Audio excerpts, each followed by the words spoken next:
매일 묵상 23년 12월 18일 월요일 믿음만을 의지하는 백성. 로마서 9장 25절에서 33절 말씀.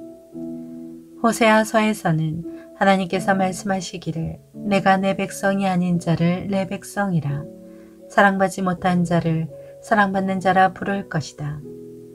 그리고 너희는 내 백성이 아니다라고 그들에게 말한 그곳에서 그들이 살아계신 하나님의 아들들이라 불릴 것이다 라고 한 것과 같습니다.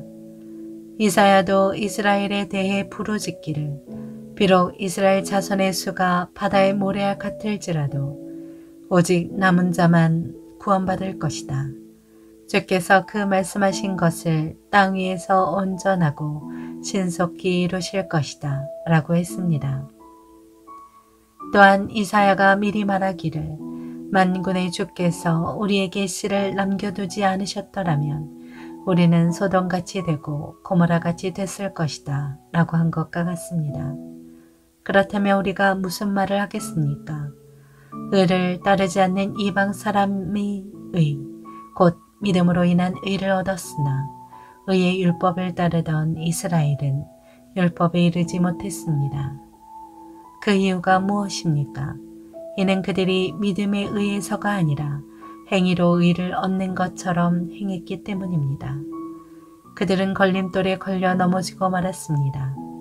기록되기를 보라 내가 시온의 걸림돌과 거치는 바위를 두리니 그를 믿는 자는 수치를 당하지 않을 것이다 라고 한 것과 같습니다. 아멘. 묵상 길잡이. 혈통이나 율법의 행위가 아닌 오직 믿음으로만 구원받아 하나님의 자녀가 되게 하신 은혜에 감사하게 합니다. 로마서 9장 32절에 걸림돌, 부딪힐 돌은 예수 그리스도를 가리킵니다. 이 표현은 그가 성소가 되시리라. 그러나 이스라엘의 두 집에는 걸림돌과 걸려 넘어지는 반석이 되실 것이며 시편 8편 14절을 인용한 것입니다.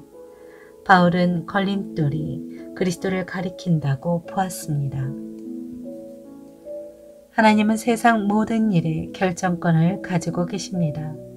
피조물인 인간은 하나님의 결정을 따를 수밖에 없습니다. 누군가를 부르시고 영원한 자녀 삼으시는 일 역시 전적으로 하나님이 결정하시고 행하십니다. 첫째, 은혜의 부르심. 하나님은 백성이 아닌 자를 백성으로 부르시고 사랑하지 않았던 자를 사랑하시는 자를 부르십니다. 그렇게 부르신 자를 하나님의 자녀로 삼아주십니다. 이처럼 하나님의 자녀는 하나님의 전적인 은혜로 됩니다. 하나님의 은혜가 아닌 다른 방법으로 하나님의 자녀가 되는 영광을 누릴 사람은 없습니다. 둘째, 긍휼을 베푸심. 죄악된 이스라엘이 사라지지 않은 것은 소돔과 고모라보다 거룩했기 때문이 아닙니다. 하나님이 이스라엘을 긍휼히 여기셨기 때문입니다. 이스라엘이 하나님의 백성이 된 것은 그들이 선해서가 아닙니다. 이스라엘이나 입양인이나 모두 하나님의 긍휼하심으로 인해 자녀가 되는 것입니다. 셋째, 믿음으로만 얻은 구원. 이방인이 하나님의 구원을 얻은 이유 역시 이스라엘보다 의롭고 선하게 살아서가 아닙니다. 예수 그리스도의 복음을 믿어서입니다. 행위로는 그 누구도 하나님께 의롭다고 인정받지 못합니다. 그래서 우리는 율법의 행위가 아니라 오직 믿음만을 의지하며 하나님의 구원에 감사해야 합니다. 예수 그리스도를 의지하지 않고 자기 행위를 의지하면 하나님께 감사할 수 없습니다. 오히려 하나님의 은혜와 멀어져 불평하는 삶을 살게 됩니다. 오직 믿음으로 하나님의 사랑과 은혜와 긍휼하신 가운데 거하며 언제나 하나님께 감사의 고백을 드리는 복된 삶을 살아가십시오. 삶의 적용. 하나님이 계신다. 사람들은 말합니다. 하나님을 보았느냐? 어디 계시느냐? 하나님이 계시다면 어떻게 이리도 세상이 어지럽고 죄악이 만연할 수 있느냐? 그러면서 하나님을 보여주면 믿겠다고 말합니다.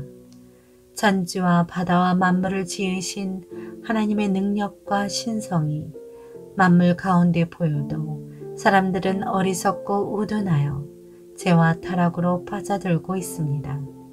사랑은 눈으로 볼 수 없고 손으로 만질 수 없지만 분명히 존재합니다.